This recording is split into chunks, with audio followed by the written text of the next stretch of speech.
ፊልሙ ሲጀምር በድሆች አፓርታማ ውስጥ ጃንያ ከታመመች ልጇ አሪያ ጋር ትኖራለች። ሆስፒታል ሄደው ከተመለሱ በኋላ ጎረቤታቸው የሚከፍተው ሙዚቃ በቀጫጭኑ ግድግዳዎች ውስጥ ስለሚሰማ አሪያ በጆሮ ማዳመጫ ተጠቅማ መተኛት ነበረባት። በማለዳ ይነሳሉ እና ጃንያ አሪያን ስታጥባት የሳይንስ ፕሮጀክቷን እንዳትነካካ ታስታውሳታለች። ምክንያቱም ቢሰበር የሚያሰሩበት ገንዘብ የላቸውም። አሪያ በበኩሏ መምህሯ የምሳ $40 እንደጠየቀቻት እናቷን ታስታውሳታለች። ጃንያም መምህሯ ልጇን በክፍል ጓደኞቿ ፊት እንዳሳፈረቻት ስትሰማ በጣም ትበሳጫለች። ከቤት ሲወጡ ጃንያ ዊልቸር ላይ ሳለ ቤኒ ለተባለ ሰው ጥቂት ሳንቲሞችን ትሰጠዋለች። ይህንን ያየችው አከራይዋ ገና የቤት ኪራይ ስላልከፈለች ትጮህባታለች። አከራይዋ ከቤት የማስወጣት ሂደቱን እንደጀመረች ታስታውሳታለች። ስለዚህ ጃንያ ከስራ ክፍያዋን ከተቀበለች በኋላ በምሳ ሰዓቷ ገንዘቡን እንደምታመጣላት ትነግራታለች። በምላሹ ጃንያ ጎረቤቶቻቸው ሙዚቃውን እንዲቀንሱ እንዲነግሩላት ትጠይቃለች። ነገር ግን አከራይዋ እነሱ የቤት ክራይ ስለሚከፍሉ መብታቸው ነው በማለት እምቢ ብላ በብስጭት ትናገራታለች። ጃንያ አሪያን ትምህርት ቤት ስታደርሳት በምሳ ሰዓቷ የምሳ ገንዘቧን እንደምታመጣላት ቃል ትገባላታለች። ለትምህርት ቤቱ ርዕሰ መምህር ሰላምታ ትሰጣለች። መምህሯም በድንጋጤና በግራ መጋባት አጸፋውን ትመልሳለች። ከዚያም ጃንያ በሰዎች ተሞልቶ ወደሚገኘው ሱፐርማርኬት ስራዋ ትሄዳለች። አለቃዋ ሪቻርድ ሰላምታ እንኳን ሳይሰጣት አንደኛዋ ገንዘብ ተቀባይ ስላመማት በፍጥነት ወደ ስራ እንድትገባ ያደርጋታል። ሪቻርድም ሆነ ደንበኞቹ በተለመደው ፍጥነት ወደ ቦታዋ በመሄድ ይሰድቧታል። አንዲት ሴት ሁሉንም የገዛቻቸውን ዕቃዎች በድጎማ ካርድ ለመክፈል ትሞክራለች እና ጃንያ አንዳንድ ዕቃዎችን ለመግዛት የድጎማ ካርዱን ለመጠቀም ብቁ እንዳልሆኑ ታስረዳታለች። ደንበኛዋ ተናዳ ምንም ሳትገዛ ትሄዳለች። ስለዚህ ባሏ ሲወጣ በጃንያ ላይ ጠርሙስ ይወረውርባታል። ሪቻርድ ስለ ቆሻሻው ቅሬታ ያቀርባል እና ሰው ሳያዳልጠው ጃንያ በፍጥነት እንድታጸዳው ያዛታል። ሌሎቹ ደንበኞችም የበለጠ መጠበቅ ስላለባቸው ያማርራሉ። ጃንያ የማጽጃ ዕቃዎችን ፍለጋ ስትሄድ የሥራ ባልደረባዋ ምን ያህል እየተሰቃየች እንደሆነ አስተውላ ጥቂት ገንዘብ ልታበድራት ትሞክራለች። ሆኖም ጃንያ ጓደኛዋም እንደሚያስፈልጋትና ለማንኛውም ዛሬ ክፍያ ስለሚከፈላቸው እምቢ ትላለች። በዚያን ቅጽበት ጃንያ አሪያ የምሳ ገንዘብ ስላላመጣች አጠራጣሪ ቁስልም ስላላት ከትምህርት ቤቱ ጥሪ ይደርሳታል። ጃንያ በመታጠቢያ ገንዳ ውስጥ እንደወደቀች ትነግራቸዋለች። ነገር ግን መምህራኑ አሁንም ይጠራጠራሉ። ሪቻርድ ጃንያን ስልክ ላይ ሆና ያገኛትና እንድትዘጋው ያስገድዳታል። ስለዚህ ጃንያ ወደ ትምህርት ቤት ሄዳ ችግሩን ለመፍታት የ30 ደቂቃ ረፍት እንዲሰጣት ትለምነዋለች። ደሞዟንም ትጠይቀዋለች። እሱ ግን እምቢ ይላል። ከዚያም ጃንያ ለአሪያ ምሳ የሚሆን የመጨረሻ $47ን ከባንክ ለማውጣት ትሞክራለች። ነገር ግን ምንም እንኳን በሂሳቧ ውስጥ የተወሰነ ገንዘብ ቢኖራትም ኤቲኤሙ በቂ ያልሆነ ገንዘብ ይላታል። ስራ አስኪያጇ ኒኮል ኤቲኤሞች አካውንቱን ለመክፈት ከሚያስፈልገው ዝቅተኛው መጠን በታች የሚያስቀር ከሆነ ገንዘብ እንደማይሰጡ ታስረዳታለች። ጃንያ አካውንቷን ለመዝጋት ትመርጣለች። ነገር ግን ይህን ለማድረግ በጣም ረጅም ሰልፍ መጠበቅ ስላለባት ምንም ሳትይዝ ትሄዳለች። ከዚያ በኋላ ጃንያ ትምህርት ቤት ደርሳ ልጇ በሕፃናት ጥበቃ አገልግሎቶች ስትወሰድ ስታይ ትጮኻለች፣ ምህረትን ትለምናለች እና አሪያ እንደታመመችና ልዩ መድኃኒት እንደሚያስፈልጋትም ታስረዳታለች። ነገር ግን ችላ ትባላለች። ጃንያ 2 ስራ እንደምትሰራ ስትገልጽ ትቆጣለች። እውነታው እየፈራረሰ ይመስል በጆሮቿ ውስጥ የሚጮህ ድምፅ ትሰማለች። የአሪያን የወደቀ ቦርሳ ከወሰደች በኋላ ጃንያ በዝናብ ወደ ስራዋ ትመለሳለች። በጣም ከመቸኮሏ የተነሳ ኦሊቨርን በአጋጣሚ ቀድማው ልትጋጭ ትንሽ ይቀራታል። ኦሊቨር ይጮህባታል እናም በመኪናዋ ላይ መጠጥ ይደፋባታል። ጃንያ ዝም ብላ መንገዷን ትቀጥላለች። ነገር ግን ኦሊቨር እንድታዝን አደርጋታለሁ ብሎ መከተል ይጀምራል። በድንገት መኪናዋን በመኪናው ይመታታል። ይህም በውሃው ላይ እንድትንሸራተት ያደርጋታል። ጃንያ ምንም ነገር ከመከሰቱ በፊት ተሽከርካሪውን ታቆማለች። ነገር ግን እንደገና ማስነሳት አትችልም። ሞተሩን ለመፈተሽ ከመኪናው ስትወርድ አንዲት ፖሊስ ታገኛታለች። ስለዚህ ስለሚከተላት ሰውም ትነግራታለች። ሆኖም ኦሊቨርም ፖሊስ ሆኖ ይገኛል። ስለዚህ በሕጋዊ መንገድ ጭንቅላቷን በጥይት መትቼ የማፈነዳበትን መንገድ አገኛለሁ በማለት ይዝትባታል። ፖሊሷ ኦሊቨርን ከላከችው በኋላ የጃንያን ጊዜ ያለፈባቸውን ሰነዶች ትጠይቃለች። ጃንያ ክፍያ ከተቀበለች በኋላ ዛሬ እንደምታድሳቸው በጭንቀት ታስረዳለች። ነገር ግን ፖሊሷ አሁንም መኪናዋን ትወርሰዋለች። ጃንያ በእግሯ ከመመለስ ውጪ ሌላ አማራጭ የላትም። ሪቻርድ ስለበሰበሰችና ከ30 ደቂቃ ይልቅ 2 ሰዓት ስለፈጀችባት ወዲያውኑ ይጮህባታል። ስለዚህ ከሥራ ያባርራታል። ጃንያ ደሞዟን ስትጠይቅ ሪቻርድ የተባረሩ ሰራተኞች ቼካቸውን በፖስታ እንደሚያገኙ በንቀት ይነግራታል። እናም በጠረጴዛው ላይ እንዳለ ብትጠቁምም ሊሰጣት ፈቃደኛ አልሆነም። ከዚያም ጃንያ ወደ ቤቷ ሄዳ አከራይዋ ከቤት ስላስወጣቻት ዕቃዎቿ በሙሉ መንገድ ላይ በዝናብ ሲረጥቡ ታገኛለች። ጃንያ ንብረቶቿን ለመሰብሰብ ስትሞክር በብስጭት መጮህ ብቻ ትችላለች። ከደቂቃዎች በኋላ ቼኩን ሳትወስድ እንደማትሄድ ለሪቻርድ ለመንገር ወደ መደብሩ ትመለሳለች። በዚያን ቅጽበት አንድ ሰው ወደ ቢሮ ገብቶ የስም መለያውን አንብቦ ስሟን እየጠራ ስለ አንድ ምርት ይጠይቃታል። በድንገት ሽጉጡን ያወጣል። ሁለተኛ ዘራፊ ብቅ ሲል ሮበርት ከካዝናው ያለውን ገንዘብ በሙሉ እንዲሰጣቸው ያደርጉታል። ገንዘቡን ለመደበቅ የጃንያን ቦርሳ ይፈልጋሉ። ነገር ግን የአሪያ መድኃኒት ስላለበት ቦርሳውን ላለመስጠት ትታገላለች። ከብዙ ትግል በኋላ ጃንያ የሰውየውን ሽጉጥ ወስዳ ትተኩስበታለች። ስለዚህ ሌላኛው ዘራፊ ይሸሻል። ሮበርት ይጮህባታል። እናም ዘራፊው ስሟን ስላወቀ ይህን ያቀናበረችው እሷ እንደሆነች ይከሳታል። ስለዚህ ለፖሊስ ይደውላል። በጭንቅላቷ ውስጥ በተዘበራረቀ ሁኔታ ውስጥ ሆና ጃንያ የሮበርትን ጩኸት ሁሉ መቋቋሟን ትቀጥላለች። በመጨረሻም ተቆጥታ እሱንም ትተኩስበታለች። ከዚያ በኋላ ጃንያ ቼኳን ይዛ ገንዘቡን ለማውጣት ወደ ባንክ ትጣደፋለች። የጥበቃ ሰራተኛው እንደዘጉ ይነግራታል። ነገር ግን ኒኮል አዝናለት እንድትገባ ትፈቅድላታለች። እንዳለመታደል ሆኖ ገንዘብ ተቀባይዋ መታወቂያ ትጠይቃለች እና ጃንያ ፖሊሷ ሁሉንም ሰነዶቿን ከመኪናዋ ጋር ስለወሰደችባት መታወቂያ የላትም። ሁኔታውን ታስረዳለች። ነገር ግን ሰራተኛዋ ልትረዳት ፈቃደኛ አልሆነችም። ስለዚህ ጃንያ እንደገና ተቆጥታ አሁንም ሽጉጥ እንዳላት ትገልጻለች። ገንዘብ ተቀባይዋ የአደጋ ጊዜ ቁልፉን ትጫናለች እና ብዙም ሳይቆይ ኒኮል ከባለስልጣናት ጥሪ ይደርሳታል። ኒኮል የጃንያን ሁኔታ አጋና ትገልጽላቸዋለች። ጃንያ የአሪያን የሥነ ጥበብ ፕሮጀክት በቦርሳዋ ይዛለች። ቦርሳዋ ውስጥም ያለው የልጇ ፕሮጀክት ትንሽዬ ብልጭታዎች የሚያሳይ አምፖል አለው። ኒኮልም ይህን አይታ በስህተት ቦምብ ስለመሰላት ቦምብ እንደያዘች ትነግራቸዋለች። ይህ በእንዲህ እንዳለ መርማሪዎች ሬይመንድና ግራይምስ በመደብር ውስጥ ያለውን የወንጀል ቦታ እየተመለከቱ ነው። የጃንያ ድርጊቶች በደህንነት መቆጣጠሪያ ካሜራዎች ላይ በግልጽ ይታያሉ። ሰራተኞቹን ሲጠይቁ የጃንያ ጓደኛ ትከላከልላታለች። እናም እንደዚህ አይነት ነገር በጭራሽ እንደማታደርግ ለማስረዳት ትሞክራለች። ሆኖም ጓደኛዋ ችግሩ ስለገባች በጣም ስለተበሳጨች የሆነ ነገር እየደበቀች እንደሆነ ያስባል። ክሬመን ከታሪኩ በስተጀርባ ተጨማሪ ነገር እንዳለ ታስባለች። እናም ተጨማሪ ፍንጮችን እንዲሰበስብ ትልከዋለች። በመቀጠል መርማሪዎቹ የጃንያን አከራይ በመንገድ ላይ ዕቃዎቿን እየተመለከቱ ይጠይቋታል። የአሪያን መድኃኒት ያገኛሉ እና ቤኒ ልጅቷ እንደታመመች ያስረዳል። እሱም ስለ ጃንያ ጥሩ ነገር ይነግራል። መርማሪዎቹ አፓርታማውን መፈተሽ ይፈልጋሉ። ነገር ግን አከራይዋ አትፈቅድላቸውም። በዚያን ቅጽበት ስለ ባንኩ የሚነግር ጥሪ ይደርሳቸዋል። ስለዚህ በፍጥነት ይሄዳሉ። ባንክ ውስጥ ገንዘብ ተቀባዮቹ እየተዘረፉ እንደሆነ ስላሰቡ ሁሉንም ገንዘባቸውን ለጃንያ ይሰጧታል። እሷ ቼኳ ላይ ያለውን የገንዘብ መጠን ብቻ እንደምትፈልግ ለማስረዳት ትሞክራለች። ኒኮል ስልኳን ለጠባቂው መመሪያ እንዲያገኝ ትሰጠዋለች። ከዚያም ሌሎቹ ደንበኞች እንዲወጡ ለመንገር ትሞክራለች። ሆኖም ምን እንደተፈጠረ እንዳለ ስላልተረዱ ይቆያሉ።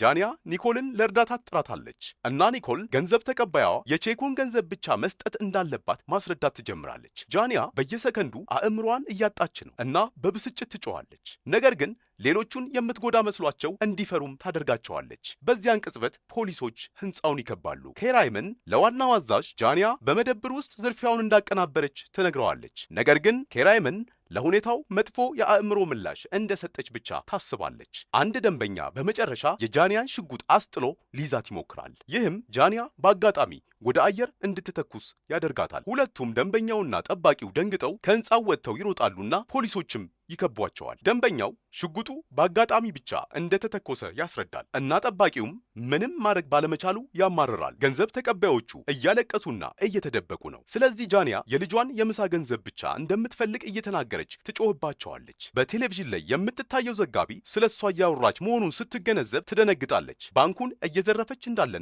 አለቃዋንም ጭምር እንደገደለች ይናገራል። ዋናው አዛዥ ወደ ባንክ ይደውላል። ነገር ግን ጃንያ ፖሊስ መሆኑን ስትሰማ ስልኩን ትዘጋዋለች። ከዚያም ተደራዳሪው በልዩ መኪና ይደርሳል። ነገር ግን ኬራይመን ዋናውን አዛዥ ጃንያ ከሌላ ሴት ጋር ለመነጋገር የበለጠ ግልጽ እንደምትሆንና እሷም የመደራደር ልምድ እንዳላት ያሳምነዋል። ኬራይመን እንደገና ወደ ባንክ ትደውላለች። እናም ኒኮል በስፒከር ላይ እንድታደርገው ታደርጋታለች። ስለ ተኩሱ ትጠይቃታለች እና ጃንያ በአጋጣሚ የተፈጠረ እንደነበር ስትገልጽ ትደነግጣለች። ባንኩን ለመዝረፍ እየሞከረች እንዳልሆነ ተረድታ ተረጋግታ ትናገራለች። ርኅራሄን ታሳያታለች እና ክስተቱን አለመግባባት ብላ ባጭሩ ትጠራዋለች። ሆኖም ኬራይመን ወጥታ እንድትመጣና እንደምትረዳት ቃል ትገባላታለች። ጃንያ እንደገና ትቆጣለች። ልክ ልጇን እንዳስቀመጧት እሷንም ሊያስቀምጧት እንደሚፈልጉና ማንም እንደማይረዳት ትናገራለች። ኒኮል ደንበኞቹን እንድትለቅ ስትነግራት ጃንያ እንደማትይዛቸው እየጮኸች ትነግራታለች እና እንደገና ስልኩን ትዘጋዋለች። ከዚያ በኋላ ኒኮል ለጃንያ የቼኳን ገንዘብ ትሰጣታለች። ጃንያ ለትምህርት ቤት ምሳ የሚያስፈልገውን $40 ነጥላ ታወጣለች። እናም ፖሊሱ እንደማይፈቅድላት ስለምታውቅ ኒኮል ለልጇ ማለትም ለአሪያ እንድትወስድላት ትጠይቃለች። በቴሌቪዥን ፖሊሶች ቦታቸውን ሲይዙ ስታይ ገንዘብ ተቀባዮቹ በፊት ለፊት ላይ ያሉትን መጋረጃዎች እንዲዘጉ ታደርጋለች። በመኪና ውስጥ ያሉት ፖሊሶች የደህንነት ካሜራዎችን ማግኘት ይችላሉ። እናም ስለ ቦምቡ ይጨነቃሉ። አንደኛዋ ገንዘብ ተቀባይ በድብቅ ስልኳን በማስቀመጥ ሁኔታውን በቀጥታ ማስተላለፍ ትጀምራለች። አንዲት አረጋዊት ደንበኛ መቀመጥ እንዳለባት ስትናገር ጃንያ ወዲያውኑ ኒኮል ወንበር እንድታመጣላት ታደርጋለች። ሌሎቹ ደንበኞች እንድትለቃቸው ይጠይቋታል። ነገር ግን ጃንያ ብቻዋን ስትሆን ፖሊስ እንደሚተኩስባት እርግጠኛ ነች። ሁለቱ ደንበኞች ለማምለጥ ይሮጣሉ።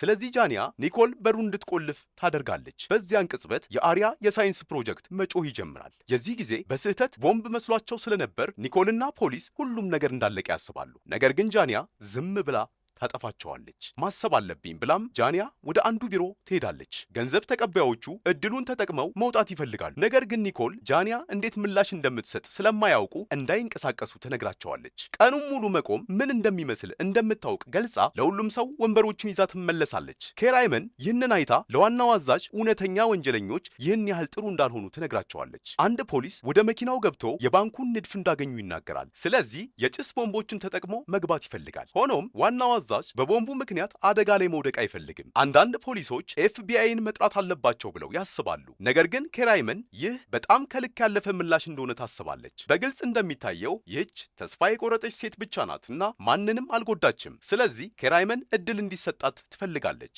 ኤፍቢአይ ምናልባት ወዲያውኑ ሊተኩስባት ይችላል። ዋናው አዛዥ ይስማማልና ኬራይመን እንደገና ወደ ባንክ እንዲደወል ታደርጋለች። ጃንያ የስልኳን ጥሪ ጠልተዋለች እና ልታጠፋቸው ትፈልጋለች። ነገር ግን ኒኮል ፖሊስ ወደ ልጇ እንድትደርስ ሊረዳት እንደማይችል ታሳምናታለች። ጃንያ ስልኩን እንዳነሳች ሁኔታውን በሙሉ ማስረዳት ትጀምራለች እና ኬራይመን በመጨረሻ ለምን ጃንያን እንደማይረዷት እንደምታስብ ትረዳለች። ጃንያ ኦሊቨርን ታስታውሳለች። ኦሊቨር ማለት በታሪካችን መጀመሪያ አካባቢ በመኪናው የተጋጨችውና አጋጣሚ ፈልጌ እገልሻለሁ ያላት ፖሊስ ነው። እናም እንደዛተባትና ሊተኩስባት እዚያው እንዳለ ታስባለች። በመደብሩ ዝርፊያ ወቅት በእርግጥ ምን እንደተፈጠረ፣ በቼኳ ላይ የነበረውን ችግር፣ የልጇን መድኃኒትና ቁስል፣ ሁለቱን ስራዎቿን፣ ከቤት መባረሯንና ሌሎች የከፋ ሕይወቷን ዝርዝሮች ትጠቅሳለች። የገንዘብ ተቀባዩዋ ስልክ አሁንም በቀጥታ እየተላለፈ ስለሆነ ቪዲዮው ቫይራል ሆኖ ይታያል። እናም በመላው ከተማ ያሉ ሰዎች ለሷ ማዘን ይጀምራሉ። ኬራይመን እያለቀሰች በተመሳሳይ ሁኔታ ውስጥ እንዳደገች በመግለጽ መረዳቷን ታሳያለች እና እንደምትረዳት ቃል ትገባለች። ነገር ግን ወጥታ እንድትመጣ ትነግራታለች። ይህ ሁኔታ ጃንያን እንደገና እንድትቆጣ ያደርጋታል። እናም ውጭ ፖሊሶች እስካሉ ድረስ እንደማትወጣ ትናገራለች። ዋናው አዛዥ ጃንያ እየተቀረጸች መሆኑን ሲያውቅ ሰዎች ስርጭቱን እንዲያቋርጡ ያዛል። በተመሳሳይ ጊዜ ጃንያ የደህንነት ካሜራዎቹ እንደበሩ ተገንዝባ ኒኮል ወደ ማብሪያው እንድትወስዳት ትጠይቃለች። አንደኛዋ ገንዘብ ተቀባይ እድሉን ተጠቅማ ለመውጣት ትሞክራለች። ነገር ግን በሩ ተቆልፏል። ጃንያ ሁሉንም ካሜራዎች ታጠፋለች። ይህም ፖሊሶች ምን እየተፈጠረ እንዳለ የሚያውቁበት መንገድ እንዳይኖራቸው ያደርጋል።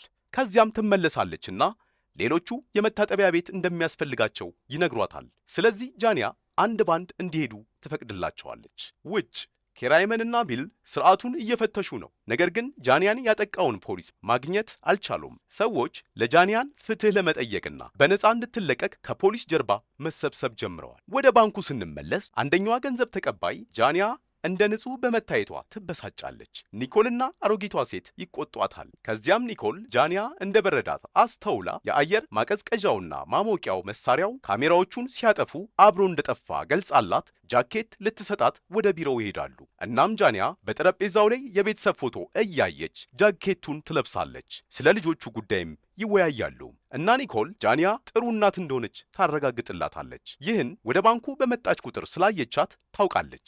እንድትረዳት ልታሳምናት ትሞክራለች። ነገር ግን ጃንያ አሁንም ኦሊቨርን ትፈራለች። ምሽት ላይ ኤፍቢአይ ሲደርስ ጃንያ ስለ ጫጫታው ትጨነቃለች። ጃንያ ኒኮልን ወደ በሩ ልካ እንድትመለከት ታደርጋለች።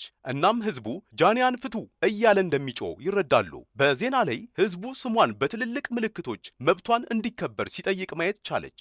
አንዲት ዘጋቢ ከሰልፈኞቹ ጋር ትነጋገራለች እና ቤኒም እዚያው አለ። ጃንያ ምንም ሳይኖራት ሁል ጊዜ እንዴት እንደረዳችው ይናገራል። ዋናው አዛዥ በቁጥጥር ስር እንዲያውላትና ጃንያ በሰላም እጇን እንደምትሰጥ ኤፍቢአይን ለማሳመን ይሞክራል። ነገር ግን አይሰሙም። ገንዘብ ተቀባዮቹ ያለ አየር ማቀዝቀዣ ምን ያህል እንደሚሞቅ ያማርራሉ። እናም ጃንያ በየቀኑ የምትተኛበት ቤት የሙቀት መጠን ይህን ያህል እንደሆነም ትናገራለች። አሮጊቷ ሴት አንዳንድ ጣፋጭ ቃላትን ስትናገር ጃንያ ለሁሉም ነገር ይቅርታ ትጠይቃለች። እናም ልጇ ሆስፒታል በነበረችበት ጊዜ በውስጧ የሆነ ነገር እንደተሰበረ ታስረዳታለች። ኢንሹራንስ ስለሌላት ዶክተሮች ያለ ጊዜው በተወለደችበት ጊዜ እንኳን አሪያን በደንብ አላስተናገዷትም። ጃንያ የልጇ የማደጎ እንክብካቤ ህመሟን እንደማይረዳው ስለምታውቅ ለልጇ ለአሪያ ባይሆን ኖሮ እስር ቤት መግባትን አትጠላም ነበር።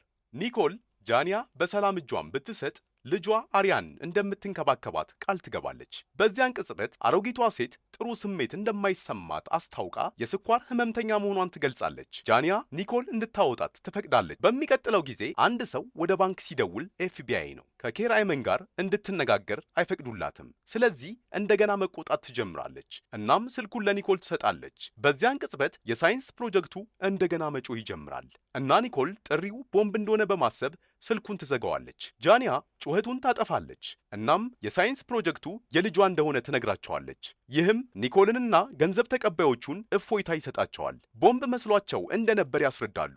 እናም ጃንያ በመጨረሻ ፖሊሶችና ኤፍቢአይ ለምን እንዲህ እንደሚያደርጉ ትረዳለች። አንዲት ገንዘብ ተቀባይ ሊፕስቲኳን ተጠቅማ በመስኮቱ ላይ መልእክት ትጽፋለች። ቦምቡ እውነት አይደለም፣ አንድ ሽጉጥ ብቻ ነው ያላት። ጃንያ ኒኮል ለፖሊስ እንድትደውልና አለመግባባቱን እንድታብራራ ትነግራታለች። ነገር ግን ኒኮል ቦምቡ ወኪሎችን እንዳይገቡ የሚከላከልላቸው ብቸኛው ነገር እንደሆነ ስለምታስብ እምቢ ትላለች። በምትኩ ሁሉም ያለ ቦርሳ መውጣት አለባቸው ብላ ታስባለች። ይህ በእንዲህ እንዳለ ኬር አይመን ጃንያን ያስፈራራትን ፖሊስ ታገኛለች። መጀመሪያ ላይ ምንም አይነት ዝርዝር መረጃ ስላልነበራት ከኦሊቨር ጋር አባሪ የነበረችውን ፖሊስ ስለ ኦሊቨር አስፈራርታ እንድትናዘዝ ታስገድዳታለች። የተናደደችው ኬር አይመን ወደ ኦሊቨር በመሄድ ፊቱን በቦክስ ትመተዋለች። በዚህም ድርጊቷን ሲመለከት በነበረው ህዝብ ከበሬታን ታገኛለች። ዋናው አዛዥ ያደረገውን ሲሰማ ኦሊቨርን ይዞ ይሄዳል። በመኪና ውስጥ ያለው ስልክ እየጮኸ ነው እና ኤፍቢአይም መልስ ለመስጠት ፍቃደኛ አልሆነም። ሁለቱም ኬር አይመንና ዋናው አዛዥ ስለሰለቻቸው ኬር አይመን ጥሪውን ትቀበላለች። ኦሊቨርን እንዳሰሩት ለጃንያ ትነግራታለች። ነገር ግን ጃንያ ማረጋገጫ ትፈልጋለች። ፎቶ ከላኩላት ያለ ሽጉጥ ወይም ቦርሳ ትወጣለች። ሆኖም ኤፍቢአይ ሰዎቹን ወደ ውስጥ መላክ ይፈልጋል። ተስፋ የቆረጠችው ኬር አይመን ወደ በሩ ሮጣ የኦሊቨርን ፎቶ የያዘ ስልኳን ለጃንያ ትሰጣታለች። ጃንያ እፎይታ አግኝታ ሁሉንም ሰው ትለቃለች። ነገር ግን ኒኮል ለመርዳት ትቀራለች። የጃንያን እጅ ይዛ እስር ቤት ከአሪያ ጋር እንደምትጎበኛት ቃል ትገባለች። በዚያን ቅጽበት ጃንያ ከእናቷ ጥሪ ይደርሳታል። ኤፍቢአይዎችም ከእናቷ ጋር ነበሩ። ጃንያ ስለተፈጠረው ነገር ሁሉ በመጮህ ለእናቷ ማስረዳት ትጀምራለች። እናም እናቷ የጃንያ ልጅ አሪያ እንደሞተች ለማስታወስ ታቋርጣታለች። ልጅቷ ባለፈው ምሽት ከደረሰባት ህመም እንዳልተረፈች ያረዷታል። እናም ጃንያ የእሷን መኖር አምና ተቀብላ ነበር። እናም ከትምህርት ቤቱ የተደረገውን ጥሪና የማህበራዊ አገልግሎቶች አሪያን ሲወስዷት በቅዠት ስታይ እንደነበር ታወቀ። ኒኮል በፖሊስ በስልክ ተነግሯት ነበር። ነገር ግን ሁኔታውን ላለማባባስ ምንም አልተናገረችም። ጃንያ ይህንን ለመቀበል ስትሞክር ኤፍቢአይ ጃንያ ላይ ለመተኮስ በሮችና የጣራውን መግቢያ ሰብሮ ይገባል። ጃንያንም ተኩሰው ይጥሏታል። ሆኖም ይህ ደግሞ ቅዠት ነው እና ኒኮል ከቅዠቱ እንድትወጣ ትረዳታለች። ከዚያ በኋላ ኒኮል ጃንያን እጆቻቸውን ወደ ላይ አድርገው ከህንፃው እንዲወጡ ትመራቸዋለች። ኬር አይመን ጃንያን ስታስራት መልካምና ገር ነበረች። እናም ጃንያ በፖሊስ መኪና ስትወሰድ ህዝቡ በነቂስ ወጥቶ ድጋፉን አሳያት። የዛሬው የፊልም ታሪካችን እዚህ ላይ ይጠናቀቃል። በቀጣይ በሌላ የፊልም ታሪክ እስክንገናኝ ድረስ ቸርን ሰንብት።